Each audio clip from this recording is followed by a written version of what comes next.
Mock में marks बढ़ाने के लिए आपको मॉक ही देना पड़ेगा, ये बात ध्यान से समझ लो। हेलो एवरीवन, कैसे हैं आप लोग, कैसी चल रही है आप लोग की तैयारी?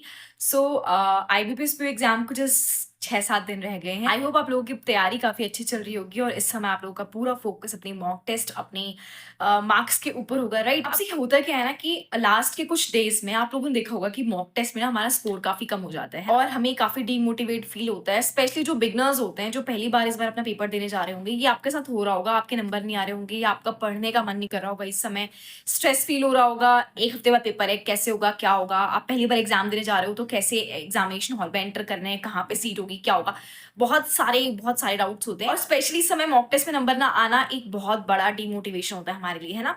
तो देखो, ये ना सबके साथ होता है, ये सिर्फ आपके साथ नहीं हो रहा है, ये हर किसी के साथ हो रहा है जो पहली बार अपना एग्जाम दे रहा होता है। ये मेरे साथ भी हुआ था और ये आप लोगों के साथ भी होगा, ठीक है? तो इतना स्ट्रेस लेने की जरूरत नहीं है, बहुत सिंपल सी चीज है। आपको इस समय रिलैक्स होकर के अपने मॉक टेस्ट पे ध्यान देना है, ठीक है? आपके चाहे इस समय नंबर कम आ रहे हैं, कोई फर्क नहीं पड़ता, आपको जस्ट अपना मॉक टेस्ट देना है।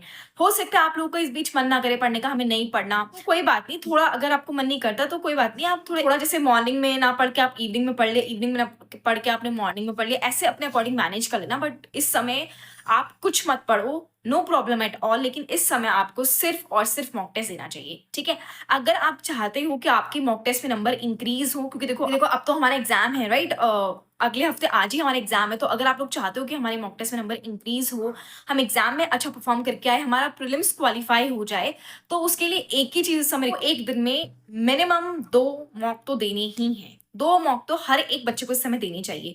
मैक्सिमम आपके ऊपर है, अगर आप 3 मॉक दे सकते हैं वेल एंड गुड, 4 दे सकते हैं और अच्छी बात है, ठीक है? तो मतलब आपको 2 मॉक तो कम से कम देनी ही चाहिए इस समय, चाहे आपके मार्क्स आ रहे हैं, चाहे आपके 30 नंबर भी आ रहे हैं ना, तो भी आप 2 बार मॉक दो, ठीक है? और सिर्फ मॉक मत देना, मॉक को एनालिसिस कर लेना, जो गलतियां हो रही है ना उनको ध्यान में रख लेना, एक सेपरेट नोटबुक में नोट डाउन कर लेना, ताकि एग्जाम में अगर सेम क्वेश्चन आ गया, सेम टाइप ऑफ क्वेश्चन आ गया, तो हमारी गलती ना हो, ठीक है? एंड अगर आप ओवरऑल मॉक में अच्छा परफॉर्म नहीं कर पा रहे हैं तो आप सेक्शनल मॉक पे काम करो, ठीक है?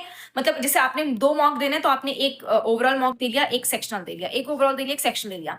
ऐसे कर सकते हो जो बिगनर्स बच्चे हैं, ठीक है? रिपीटर्स की तो अपनी स्ट्रैटेजी होती है, आप तो अपने अकॉर्डिंग, अपनी स्ट्रेंथ के अकॉर्डिंग अप डाउन कर सकते हो किसी भी चीज को। ये तो ये सब टॉपिक कर लेना। एंड आई डोंट थिंक कि इस समय मॉक टेस्ट के अलावा कुछ भी ऐसी चीज है जो आपको कोई भी एडवाइस कर सकता है कि ऐसा कर लो अपने मॉक में मार्क्स बढ़ाने के लिए। अब मैं कुछ इंपॉर्टेंट टॉपिक बता देती हूँ आपको, जो आईबीपीएस पीओ प्रीलिम्स एग्जाम में काफी इंपॉर्टेंट है और आपको उनको फॉर श्योर करना चाहिए। नहीं करा है तो अभी भी जाकर के कर लेना। देखो, एसबीआई पीओ के पेपर में आपने देखा होगा कि क्वांट के अंदर आपकी अरिथमेटिक और डीआई ज्यादा आ रही है, ठीक है? तो अगर आपकी अरिथमेटिक वीक है तो अपनी डीआई पे काम कि ज्यादा से ज्यादा प्रैक्टिस करना, ताकि आप डीआई के अंदर और स्पीड मैथ्स के क्वेश्चन में तो कम से कम अपना अच्छा स्कोर करके आए, ठीक है? और इंग्लिश के अंदर आपका रीडिंग के ऊपर ध्यान देना, थोड़ा बहुत अपनी ग्रामर वगैरह के ऊपर वर्क कर लेना, राइट? रीजनिंग के अंदर देखो, पजल सबसे ज्यादा पजल आ रही है, तो आप चाहे तो टॉपिक पजल्स के टेस्ट दीजिए, सेक्शनल रीजनिंग का दीजिए, बट लेकिन आपको पजल के ऊपर इस समय सबसे ज्यादा फोकस करना है, क्योंकि एग्जाम में प्रीलिम्स क्वालिफाई करना इतना ज्यादा डिफिकल्ट नहीं है। अगर आप तीनों सब्जेक्ट में एवरेज भी है ना, तो भी आप आराम से क्वालिफाई कर सकते हैं। That's all for today. I hope आपको वीडियो अच्छी लगी होगी। जो बच्चे नए हैं इस चैनल पे, चैनल को सब्सक्राइब कर लेना। मैंने आप लोगों को आरआरबीज की, आईबीपीएस क्लर्क की एंड आईबीपीएस पीओ की प्रीलिम्स टू मेंस तक सारी वीडियोस प्रोवाइड कर ली, आप प्लेलिस्ट में जाकर के चेक कर लेना। तो इस वीडियो को हम यही एंड करते हैं। आई होप वीडियो आपको अच्छी लगी होगी। Thank you everyone, bye, take care.